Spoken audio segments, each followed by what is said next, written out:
40 வருஷமா இருந்த அந்த தொல்லைய இவர் வந்த இந்த ஒரு வாரத்துல ஜேசிபி வச்சு கிளியர் பண்ணி சூப்பரா பண்ணி விட்டுட்டாருங்க அந்த ரோட. ஏன்னா இந்த மாதிரி சின்ன சின்ன விஷயங்கள் தாங்க ஜனங்க வந்து ரொம்ப அப்ரிஷியேட் பண்றாங்க. நல்லா இருக்கிறோம் ஹோட்டல்ல போய் வேஸ்ட் பண்ற ஜனங்க தான் நிறைய இருக்கு. சும்மா பண்ணிட்டு பர்கரும் பீஸாவும் சாப்பிட்டுட்டு பாதி சாப்பிடும் பாதி ஆர்டர் பண்ணோம் கொண்டு போய் குப்பையில போடுவாங்க. மிகப்பெரிய அதிரடி நடவடிக்கை. கோர்ட்டே விஜயை பாராட்டி இருக்குங்க. முதலமைச்சரின் இந்த நடவடிக்கையை நான் பாராட்டுகின்றேன் அப்படின்னு சொல்லியிருக்காங்க. அங்க வந்த ஒரு வாரத்துல மூடுறாரு பாருங்க. இது வந்து ஆட்சிங்க. லேடிஸ்னுடைய அட்ராக்ஷனை இம்மிடியேட்டா பிடிச்சிட்டாரு இவர். அடுத்த எம்ஜிஆரா வருவார்ன்றதுல எந்த விதமான மாற்று கருத்தும் இருக்க முடியாது. 710 கடைகளை மூடினதுக்கு நாங்க கடைக்காரர் போய் மனு கொடுத்தாராம் எங்க நீதிமன்றத்துல. இத்தனை வருஷம் சம்பாதிச்சிட்டாங்க இல்லைங்களா? டாஸ்மார்க் வச்சு நிறைய சம்பாதிச்சாச்சு. இதுக்கு மேல என்ன சம்பாதிக்கணும், என்ன சம்பாதிக்க வேண்டியிருக்கு? டாஸ்மார்க் ஏன் போய் ஸ்கூல் பக்கத்துல வைக்கிறீங்க? வணக்கம், நான் உங்கள் வழக்கறிஞர் நாராயணன். விஜய் அவர்கள் பதவி ஏற்றதில் இருந்து முதலமைச்சராக நல்லா தான் செயல்பட்டு கொண்டு இருக்கிறாரு. அதில் அவர் எடுத்த ஒரு முயற்சிக்கு ஃபர்ஸ்ட் என்னுடைய ஹேட்ஸ் ஆஃப் சொல்லிட்டு இந்த காணொலியை ஆரம்பிக்கிறேன். என்ன அப்படின்னு கேட்டிங்கனாக்கா, 30-35 வருஷமா எனக்கு தெரிஞ்சு பெரம்பூர்ல இருந்த ஒரு கன்ஸ்ட்ரெயின்ட் அவர் தீர்த்து வச்சிருக்காருங்க. ஸ்கூல் பசங்களுக்கு ரொம்ப உதவிகரமா இருக்கின்ற ஒரு வேலையை அவர் பார்த்திருக்காரு. அதுக்கு முதல்ல அவருக்கு ஒரு நல்ல பாராட்டை சொல்லிட்டு இந்த வீடியோவை நான் கண்டினியூ பண்றேன். அது என்ன அப்படின்னு கேட்டிங்கனாக்கா, பெரம்பூர்ல இருந்து கணபதி ஸ்ட்ரீட் அப்படின்னு ஒன்று இருக்கு. அந்த கணபதி தெருவில் வந்து கொஞ்சம் தூரம் அந்த தெருவை நம்ம கடந்து போயிட்டோம்னாக்கா பல மெயின் ரோடை வந்து நம்ம ஜாயின் பண்ணிக்கலாம். ஸ்கூல்ஸு காலேஜஸ்ஸு அதெல்லாம் போகிறதுக்கு ஈஸியாக இருக்கும்.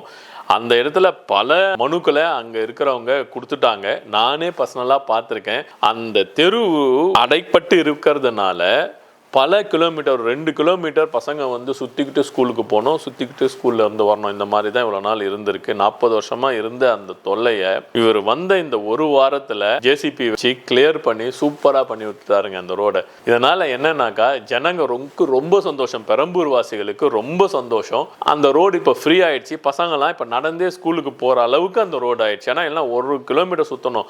அப்போ நீங்கள் 9 மணிக்கு ஸ்கூல்னாக்கா 1 கிலோமீட்டர் 2 கிலோமீட்டர் சுற்றி போனோம்னாக்கா ஒரு ½ அன் அவர் இன்னும் பிஃபோரா அவங்க கிளம்ப வேண்டியிருந்தது. இப்போ அவங்க கரெக்டாக படித்து கொண்டுட்டு எக்ஸாமுக்கு ஒரு ஃப்ரெஷ்ஷாக சீக்கிரமாக ஸ்கூலுக்கு போகிறதுக்கோ இல்லை நார்மல் ஸ்கூலுக்கு போகிறதுக்கோ ரொம்ப உதவிகரமாக இருந்தது. இது ஃபஸ்ட்டு நடவடிக்கை இது எடுத்ததுக்கு. ஏன்னா இந்த மாதிரி சின்ன சின்ன விஷயங்கள் தாங்க ஜனங்க வந்து ரொம்ப அப்ரிஷியேட் பண்ணுறாங்க. நீங்கள் வந்து பெரிய பொருளாதாரம், நான் ஃபாரினில் இருக்கிற அமௌண்ட்டெல்லாம் இங்கே கொண்டு வந்து இன்வெஸ்ட்மெண்ட்லாம் இங்கே வந்து பெரிய பெரிய ஃபேக்ட்ரி கட்ட போகிறேன் அப்படின்னு சொன்னால் எந்த மக்களுக்கும் அதில் இன்ட்ரெஸ்ட் கிடையாது. இந்த மாதிரி அவங்களுடைய அன்றாட வாழ்க்கையில் நடக்கின்ற இந்த ஒரு ஸ்கூலுக்கு போகிற பசங்களுக்கு ஹெல்ப் பண்ணுறது இல்லை ஒரு ஏழை எளிய மக்களுக்கு ஹெல்ப் பண்ணுறது தான் அவங்க ரொம்ப விரும்புகிறாங்க. அதனால் இந்த கணபதி ஸ்ட்ரீட் எங்கன்னா அந்த தெருவை அவர் கிளியர் பண்ணி பசங்களுக்கு ஸ்கூலுக்கு போகிறதுக்கு வழி கொடுத்ததற்கு அந்த மக்கள் மிகவும் நன்றிகரமாக இருப்பார்கள். இது முதல் பாயிண்ட். 2வது பாயிண்ட்டுக்கு வந்தோம்னாக்கா, இவருடைய ஆட்சியில் அம்மா உணவகங்கள் சீரமைக்கப்படும் என்று அவர் ஏற்கனவே அவருடைய எலெக்ஷன் மேனிஃபெஸ்டோவில் சொல்லியிருந்தாரு. அதே மாதிரி அம்மா உணவகங்களை சீர்படுத்தியிருக்கின்றாரு. இப்போ என்ன சொல்லியிருக்காருனாக்கா, எல்லா அம்மா உணவகங்களையும் ரெடி பண்ணி 1 ரூபாய்க்கு 2 இட்லி, 5 ரூபாய்க்கு வெரைட்டி ரைஸ் கொடுக்குறேன், 3 ரூபாய்க்கு தயிர் சாதம் கொடுக்குறேன் அப்படின்ற மாதிரிலாம் அனௌன்ஸ் பண்ணியிருக்காங்க. இதை இம்ப்ளிமெண்ட் பண்ணி அம்மா உணவகத்தை நல்லபடியாக கொண்டு வந்தாங்கனாக்கா பல லட்சக்கணக்கான ஏழைகள் பலனடைவார்கள். அவர்கள் வயிறார சாப்பிட்டு விஜய் வாழ்த்துவார்கள் என்பதில் எந்த விதமான மாற்று கருத்தும் கிடையாது. ஏன்னா நீங்கள் நல்லா இருக்கிறோம் ஹோட்டலில் போய் வேஸ்ட் பண்ணுற ஜனங்க தான் நிறைய இருக்குது. சும்மா பண்ணிட்டு பர்கரும் பீஸாவும் சாப்பிட்டுட்டு பாதி சாப்பிடும் பாதி ஆர்டர் பண்ணோம் கொண்டு போய் குப்பையில் போடுவாங்க. அப்படி இருக்கின்ற ஒரு தரத்தாருக்கு நீங்கள் செய்கிறத விட இந்த மாதிரி ஏழை எளியவர்களுக்கு அம்மா உணவகத்தில் போய் சாப்பிட்றவங்கன்றது வந்து அன்றாடம் காட்சிகள். அவர்களுடைய இப்போ இருக்க பொருளாதாரத்தில் அவங்களால போய் ஹோட்டலில் அவ்வளோ விலை கொடுத்து வாங்கி சாப்பிட முடியுமா? வீட்டில் செய்ய முடியாது. வீட்டில் செஞ்சாலும் அதை விட அதிகமாக ஆகும். அரிசி பருப்பு பொருட்கள் வாங்கி அவங்க வீட்டில் செய்யும்போது கேஸுக்கு இப்போ தட்டுப்பாடு. அவங்களுக்கு எவ்வளோ கஷ்டமாக இருக்கும் அதை யோசனை பண்ணோம் இல்லைங்களா? அந்த மாதிரி இந்த மாதிரி ஒரு ரூபாய்க்கு 2 இட்லின்னும் போது 8 இட்லி 10 இட்லி அவங்க சாப்பிட்டாங்கன்னா கூட வயிறார ஒரு எக்கனாமிக்கலாக அவங்க சாப்பிட்டுட்டு சந்தோஷமாக அவங்களுடைய வேலையை ஆரம்பிப்பாங்க. அதனால் அவர்களுடைய வாழ்த்து அவர்கள் மனசார விஜயை வாழ்த்துவார்கள் என்று நாம் நம்புவோம். இது 2வது பாயிண்ட். 3வது மிகப்பெரிய அதிரடி நடவடிக்கை. கோர்ட்டே விஜயை பாராட்டி இருக்குங்க. கோர்ட்டே சொல்லியிருக்காருங்க, நீதிபதியே சொல்லியிருக்காரு, முதலமைச்சரின் இந்த நடவடிக்கையை நான் பாராட்டுகின்றேன் அப்படின்னு சொல்லியிருக்காங்க. என்ன சொல்லியிருக்காங்க அப்படின்னு பார்த்தீங்கன்னாக்கா 710 டாஸ்மார்க்கை இம்மிடியேட்டாக மூடியிருக்காரு. இது மிக மிக மிக வரவேற்க வேண்டிய ஒன்று. நம்மளாம் நினச்சிட்டு இருந்தோம் இவங்க வந்தாங்க 2 அதிமுக வந்தாலும் திமுக வந்தாலும் டாஸ்மார்க் நடக்கும், அதே மாதிரி தான் விஜய் வந்தாலும் டாஸ்மார்க் தான் நடக்க போகுது, இவர் சும்மா ஏதோ எலெக்ஷன் மேனிஃபெஸ்டோவில் சொல்கிறாருப்பா, அதெல்லாம் மூட மாட்டாங்க அப்படின்னு தான் நினச்சிட்டு இருந்தாங்க.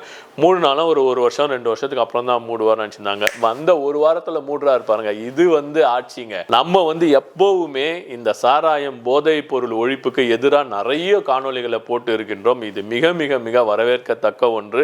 லேடிஸ்னுடைய அட்ராக்ஷனை இம்மிடியேட்டா பிடிச்சிட்டார். இவர் அடுத்த எம்ஜிஆரா வருவார்ன்றதுல எந்த விதமான மாற்று கருத்தும் இருக்க முடியாது. இதையே தொடர்ந்துட்டு இருந்தாருன்னு வைங்களேன், லேடிஸுடைய அட்ராக்ஷன் ஃபுல்லாக நம்ம விஜய்க்கு தான் வரும்ன்றதுல எந்த மாற்று கருத்தும் கிடையாது. ஏன்னா 710 கடைகளை மூடினதுக்கு நாங்கள் கடைக்கார் போய் மனு கொடுத்தாராம் எங்கள் நீதிமன்றத்தில். அதில் என்ன சொல்லியிருக்காங்கனாக்கா, இந்த மாதிரி உடனே மூட சொன்னீங்கன்னா எப்படி, நாங்கள் வேறு இடம் பார்க்க வேண்டாமா, இதில் அவ்வளோ பொருளாதார முடக்க இருக்குது அப்படின்றது. இத்தனை வருஷம் சம்பாதிச்சிட்டாங்க இல்லைங்களா, டாஸ்மார்க் வச்சு நிறைய சம்பாதிச்சாச்சு. இதுக்கு மேலே என்ன சம்பாதிக்கணும், என்ன சம்பாதிக்க வேண்டியிருக்கு?